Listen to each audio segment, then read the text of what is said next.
Welcome to Flap TV, where the area's largest Facebook group dedicated to political discussion jumps from your computer screen to your television screen.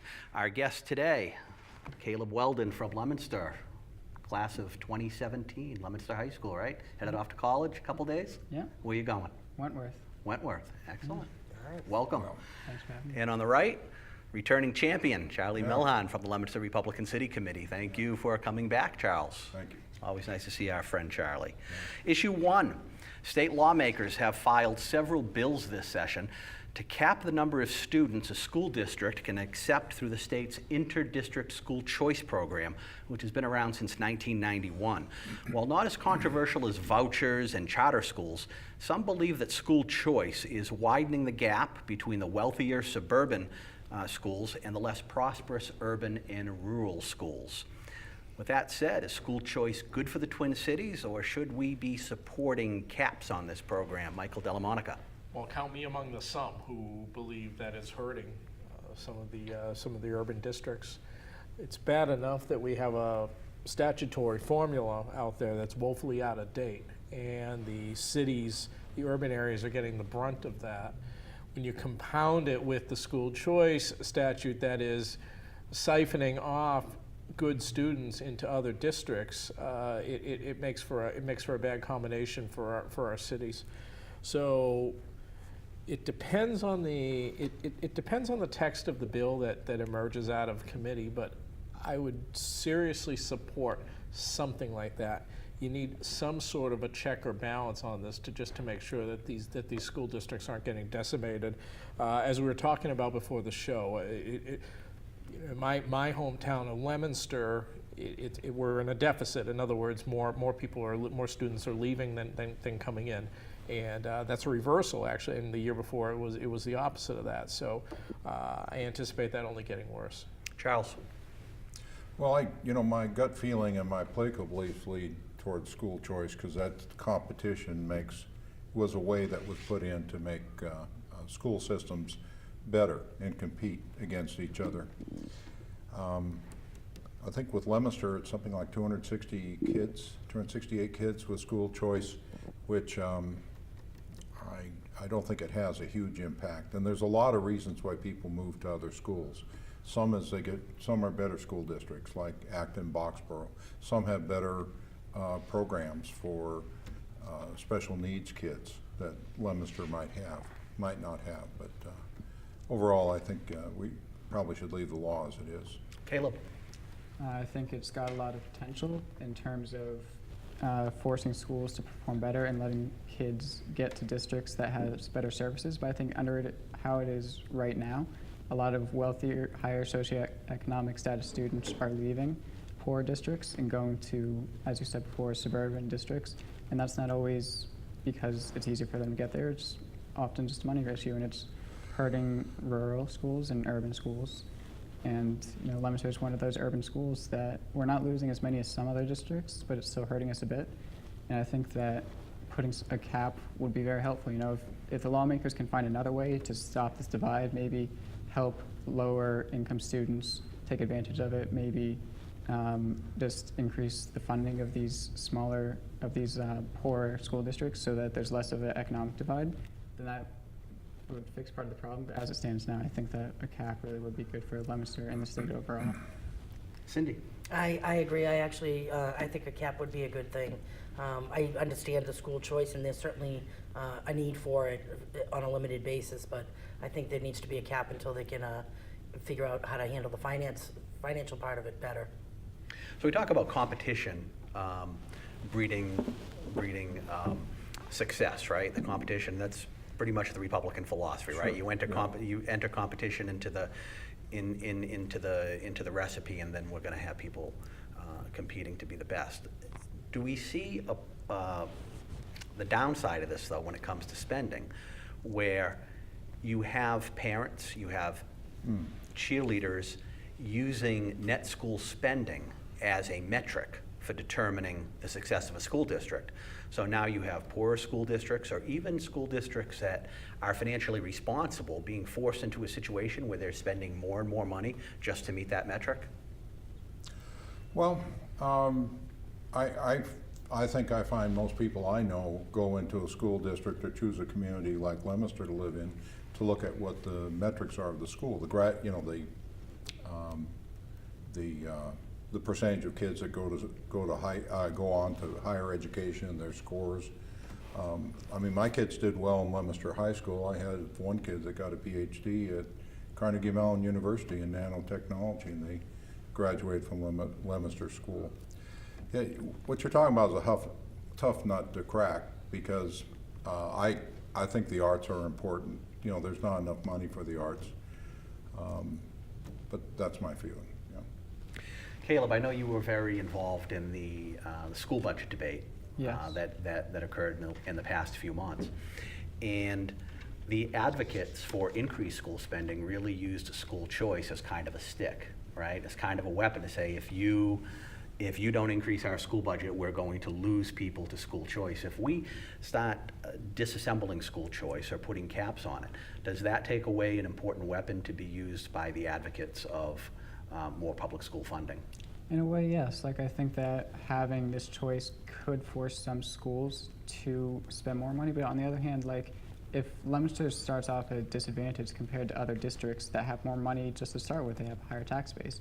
Those schools don't have to worry, they don't have to push their taxpayers as hard to spend more money on schools than Leominster is. And so this can create a feedback loop where higher income students are leaving, they're bringing money away from that school into the already richer school, and it can over time hurt those schools. And like, I love if we can fix the base problem that's leading to this, so that we can use competition as a stick to force cities and districts to spend more in school and to improve school in terms of services and just base funding. But right now I think that there's too many problems with it to really, and like, this isn't getting rid of it, by the way. The legislation I looked at put the cap at 10% of a school's students can be school choice. So people can still go if they need that service. They can still go if their parents work there. It's just stopping this runaway feedback loop where more and more students are leaving urban and rural districts for these wealthy suburban districts. For example, 431 students leaving Fitchburg Public Schools. They're intaking 176. So that's a pretty big gap. So with all of those students leaving, that's also less money coming in from the state, right, for Fitchburg. And it's harder to improve the school if you're losing all that money. You know, you can't make your product better if you're not getting more money to use in economics. And Leominster seesaws back and forth, but their average is around, you know, We're normally 275 to 300 coming in, the same amount leaving. You know, pretty close, but We've only been positive 1 year that I'm aware of. right.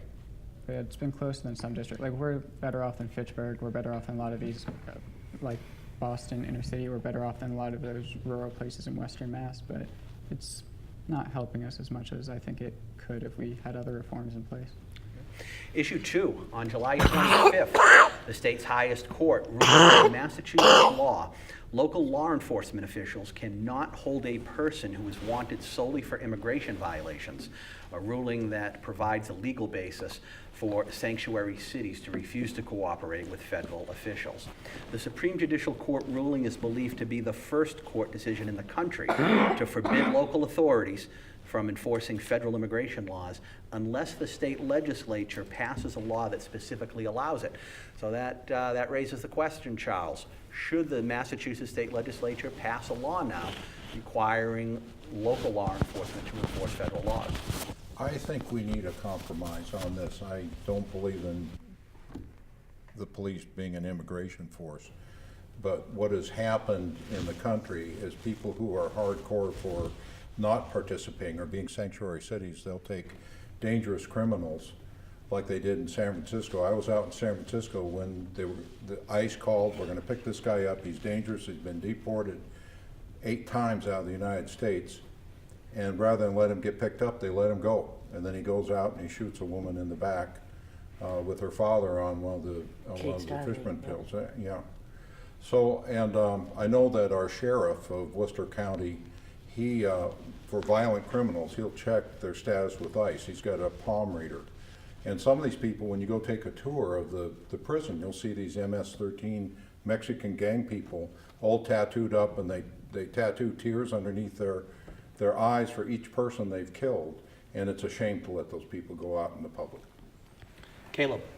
I think it is important to have some kind of immigration reform, but violent criminals aren't able to take advantage of the sanctuary city legislation. Whenever a policeman picks someone up and they bring them to jail, they check their fingerprint, put it against a federal database, take their name and all that. And if they were a criminal, then they're already being held. They're already getting picked up by ICE. This is only for non-violent offenders. So if you get a traffic ticket and maybe you already had one outstanding that you didn't pay and you get brought in, or minor things like that, they can't hold you just for that. So violent criminals are already getting picked up, and when you don't focus on non-violent offenders, it makes it easier to focus on these violent criminals because there's more resources and it's easier to get the community to participate. Like if the illegal immigrant community, which is 210,000 people in Massachusetts, is afraid that you're going to deport them for nonviolent offenses, they may not help you find people in MS-13 and other gangs that are violent because they're scared that they're going to get deported themselves.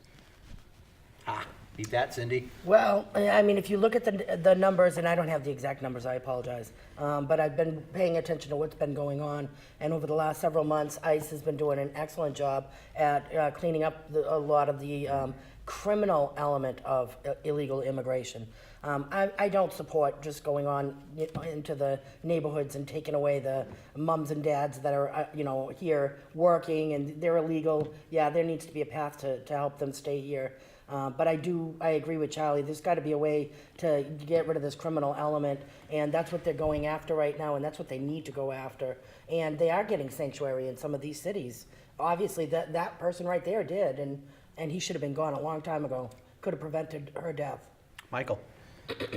Well, before my friend Charles started with the hot button illustrations there, he said the word compromise, which is a powerful word and an important word, and Cindy mentioned it as well. So I think the Supreme Judicial Court was just doing its job in interpreting the law the way it was now, and obviously legislatively it can be fixed through the state legislature. Here's the compromise that I would recommend is that have a statute crafted that is flexible enough so to allow local control and local decision making over these issues, and because it is the local.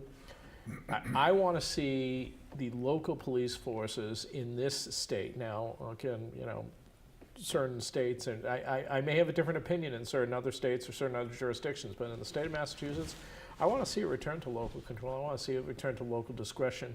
And if there is a law that can be, a statute that can be passed that allows them to have that discretion and have that local control and make those local decisions, that's something that I would be interested in seeing.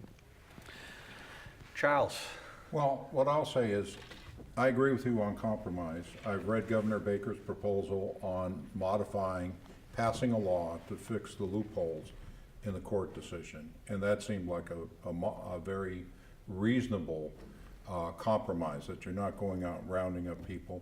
It does give local control like you're talking about, but doesn't let the violent criminals that are But we can compromise all we want on the state level, but this is federal law. And the president that's in the White House now, and you're on the Republican City Committee, so I'd be interested to hear your view on this, is for a strict enforcement of federal law and says that cities and towns or states that don't comply and become sanctuary cities could lose federal funding, and that local law enforcement should be enforcing federal laws. Do you agree with Donald Trump on that? The way, a little more with the Attorney General Sessions, the way I've seen it enforced, that people that don't, that comply with the federal laws are just not going and just getting anybody. They're focusing on the criminals, and maybe you can. But should the feds cut funding for sanctuary cities? They legally can't They right should. now. Cindy? I think they should. They should. Caleb, should the feds cut funding for sanctuary cities? Well, legally, it's not clear if they can do that. There's been, Donald Trump very soon in office tried to sign an executive order to do just that, and it's been tied up in the courts. It's not clear if that's legal. So beyond the legal argument, I think that the solution to this is to have immigration reform, and enforcing the current laws doesn't seem like a solution, because when you give local police power, sometimes they'll make the right choice, sometimes they'll start racially profiling people on the street, City, should local police be enforcing federal law? Yeah, it's, I mean, it's a federal law. So it's a federal law, so local police should be enforcing it. So let me ask you this, Cindy. So when Leominster or Fitchburg opens up their first marijuana dispensary, the U.S. Attorney General has already said that he is clamping down on drug enforcement, including marijuana, which is illegal on the federal level. So I'm sure that means now that you are advocating that when Leominster Fitchburg opens up their first medical You're marijuana or sneaky. You're recreational sneaky. You see what he's doing? You see this, right? marijuana facility, that you want our local police to stand outside and arrest people coming out on federal drug charges, correct? I believe that local police should enforce state laws. Cindy? It- Should the well- local police arrest people coming out of marijuana dispensaries in Massachusetts for violating federal drug laws? No, and I'll explain why I think it's different. Because We're talking about- one law you support and one law you No, don't because support. one law is protecting criminals that are illegally in this country, and they've committed crimes. We know they've committed crimes. They've been in our jails. No. They should be turned over they've to committed ICE. Ask Attorney crimes, General they You will- buy, not you talking buy, about you buy about marijuana, marijuana you're a being federal criminal. criminal. If you buy marijuana, you're a federal criminal. So what's the That's difference? going to be legal soon. You trust me. Okay, They'd so have to just clamp enforce down the on laws you want to 20, enforce. Well, I don't see people committing crimes. I'm sorry, But buying criminals also marijuana. aren't I know helped it's by the illegal, but sanctuary it's city legislation. federally. Criminals But are I still don't. picked up by I'm ICE. talking about violent criminals. These people are coming here. That guy He shot that already, he already girl. addressed the violent Violent criminal criminals- argument. This is a straw man argument. Violent criminals are not helped by this law. If they are an actual criminal, they are picked up by ICE. They are held in the jail to Well, be picked up by they're ICE. supposed to be, but that's They not the already are. case. See what happened and here, it by the didn't way? happen in California. These two were all about compromise until you said that their party leaders said that they should do a certain way, and then all of a sudden the compromise went out the window. Come on, guys. It's okay. We do. We want We to know help the that people that are here illegal trying to get here the immigrants right are way. less likely to commit crimes than Americans born in America. That's probably true. That's probably Caleb, true, but why would we want Someone to who's take here on an expired visa is violating federal law, correct? Yeah. Someone that buys marijuana out of a dispensary in Massachusetts is violating federal law, correct? Is there any difference? Legally, I'm pretty sure there's not, and Not you a can think that there's a difference. moral difference, but I think by law, the state But we're and gonna- local but- police need to But go some people want to state pick and laws. choose which laws to I enforce. don't want to go after the people that are here illegally and they're just trying to do what's good for their family. Which is I want to go after the ones that have committed violent And crimes. that's what we're doing. So if you want to call marijuana a violent crime, then now you're putting the two together. So let's clarify that. I'm Illegal talking immigration about itself is violent not a violent crime. crimes. Right, illegal Yes. immigration itself is not a violent No, it's crime. not, and I don't have a problem with the immigrants being here and protecting them and creating, we should be creating a path to citizenship to them. I'm all for that. I don't want to keep the criminal element here. If we can get rid of them, which like he says is the gang element, we get rid of them and don't let them back in. Can I? So go ahead, quickly, So- we're over. All right, I'll try to be really quick. So, last two presidents before Trump, Obama, Bush. Bush focused on all illegal immigrants. Obama focused just on the criminals. Obama actually managed to get more people out because he had the support of the immigrant communities to do that.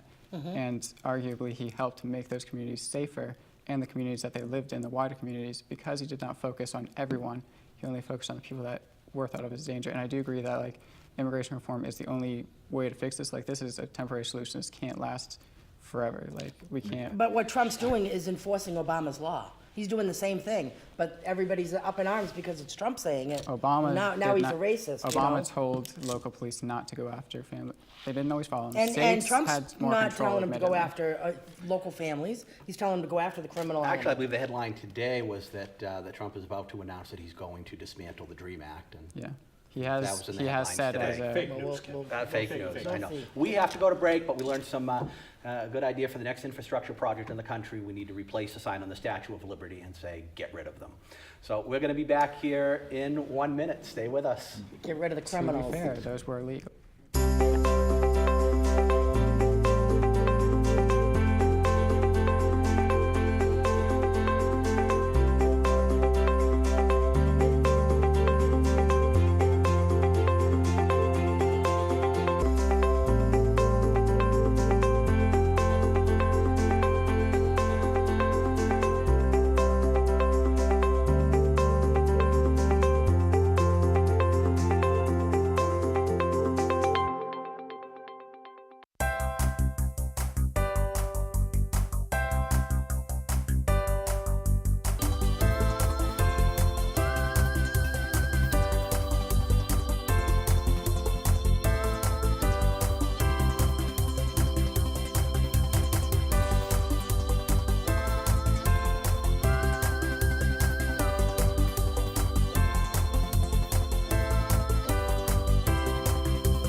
Issue 3, short and sweet. Donald Trump's response to Charlottesville, favorable or unfavorable?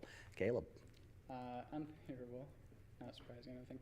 I don't think it was adequate. Like, clearly, like, even no matter what you think about what he said, and by the way, he compared both sides to each other. He said they were both as bad. He accused the alt-left, as he said, of being violent, despite one it clearly being the fault of actual Nazis. But then you don't even need to take my word for it. You don't need to take the pundits' word for it. You can look at these neo-Nazi sites, these hate groups, and they love what he said. So clearly, if they are happy with what he said, he didn't say enough. Cindy? I disagree. He can't help who supports him and follows him like that. He made it clear. He made it clear on, I believe it was Monday, when he made his statement. He first came out and he spoke against hatred. That wasn't good enough for everybody. They wanted him to name the groups, so he named the groups the next day. I thought he did a brilliant job. He walked it back a little on Tuesday out of frustration and anger. That was wrong. I do agree. That was wrong. But he clearly made a statement. I mentioned all the groups, that he was adamantly against it, and it just wasn't good enough for everybody. Michael? The guy can't talk. He can't. I don't know what happened to the guy's brain. I just don't know what happened to I mean, he wasn't always like this. He used to at least be able to articulate and talk. I don't know what the hell's wrong with him. Charlie? It was his first statement on the first day should have been more forceful. On the second day after that, then it was forceful, and then he gave a wishy-washy answer, and then the day after that. And most Republicans kind of talked about it. I liked Senator Tim Scott answer about that it wasn't strong. He should have just come out and just said that white racism and the KKK and that has nothing to do with American society. We fought so long. We fought a war against the Nazis, and he shouldn't have gone any further. Yeah, he should have left it alone. I agree. Should have left it alone. Yeah. All right, can I? Absolutely. So first, you said he denounced everyone. He didn't end up denouncing the neo-Confederates, and I know that they're not as bad as the KKK or the neo-Nazis, but that was still a group that did get in some fights with police. They were a little bit violent. They clearly aren't a group you want to be associated with. He didn't mention them. And also, he gave another speech in Phoenix a few days later, and he got angry with the media, and he started going over what he said, but he left out the parts that everyone was angry about. He left out the both sides. He left out the alt-left comment. He left out the great people on the side of the neo-Nazis. So either he knows that he's done something wrong, or a bunch of people in his administration do. So clearly it's pretty universal, even among Trump, that he didn't do a good job. You know, George W. Bush was certainly not the most articulate president we've ever had either, right? But we saw this big spike in violence and hate crimes against Muslims shortly after 9/11. And he denounced it very strongly. The president, Bush, denounced it very strongly, you're right, made some very forceful comments, and then according to the Southern Poverty Law Center, which tracks hate crimes, the anti-Muslim hate crimes against the Muslims dipped dramatically. Do we look at Donald Trump's response as a moment that is going to unite us more or divide us more? You mean in this last Yep. issue? I thought it divided us. Yeah, a little I more. agree. I do agree. Like I said, and the other thing that kind of surprised me is one of the white racists there that headed one of the groups got on and made an interview that Donald Trump handed his daughter off to a Jew. Oh, I saw. Yeah, and I would have, if that was me, I'd be, really upset about that. Yeah. Yeah, I agree. He didn't handle this as well as he should have. Yeah. I agree. And do you really believe that we cannot judge anything? Because what Caleb said, that we cannot make any assessments when the neo-Nazis and the white supremacists on all of their groups are praising his response? Yeah, I know, and You don't think that's a metric at all What to about be using? this? Oh, I don't know. I don't know why, because I honestly don't believe he's a racist. I really don't. I think he comes across, he says things the wrong way, and I think he just doesn't think before he speaks. I think he doesn't, as a 70-year-old white man that's lived in the same place for most of his life, who's had the same very high class Golden circles, penthouse. he does not think about race in America as much as most presidents probably have, and as much as most Americans have. And whether he's a racist, I can't say personally, but racists certainly really like him. But it's like, But during- so do a lot during- of, African Americans, Yeah. all the, Well- a lot of people do like him because There are I think other they see it. reasons, I think certainly. you're right, maybe he hasn't really been around it a But lot. I think that so he doesn't quite there understand hasn't it. been a But time there were, when there were far-right- extremist groups during the Obama administrations. The American Communist Party made some praises at their convention much of smaller things that group, though. Obama did. And I never tied together Obama and communism. And remember, Obama would not call, Islamic terrorism. He did at some And a lot of points. people called him out on that several occasions when certain things Because happened. Why wouldn't you call Islamic it? terrorists, though, did not release statements saying that they agreed with Obama because of that. Jeez, it's a shame President Obama did that. Maybe we shouldn't re-elect him. He did actually end They up, all make mistakes. Obama did end up using the word radical Islamic terrorism much more late in his second term, I believe, and dispersed throughout. Like, he said it less than a lot of people like, but it's a myth that he didn't say. I've heard President Obama call out radical Islamic terrorists more than I've heard Donald Trump call out white supremacists. It's true. He only called it out just now. In fact, more American police have been killed by far-right extremists than Islamic terrorists in America. And yet he has not called them out at all, even though they're a very local, very extreme problem that's been growing over the last 20 years. Okay, quick, because we're running over. Cindy, give me a prediction. What's going to happen in the next month that we are not expecting? Oh boy, geez, I'm not really sure. Elizabeth Warren's going to announce she's going to run for president.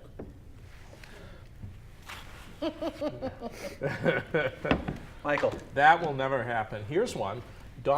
President Trump will do something that both parties, that both sides agree with. Resign? No, something for Charles? real. I think the Affordable Care Act will get repealed because of Senator Mendez problems on the court trial that he's going at. And even though he says he won't do it, most defense lawyers will tell you got to be in that courtroom. Then he'll change the numbers, and with the current vote, they could repeal So it. we have less than a month left of Obamacare. Caleb? I think if Trump keeps talking, his approval is going to go farther than people think. And if he stops talking, it's going to go higher than people think. Okay. My prediction, we are going to see one heck of a field for the the special election for the state Senate, with Senator Flanagan resigning as of August 31st. I think we are going to see a slew of Democrats and Republicans. It'll be an active time on Fitchburg-Leominster All Politics. You can always join the discussion on our Facebook page 24/7. Charlie Milhans, Caleb Weldon, thank you so much for joining us, and we will see you next time. Bye-bye.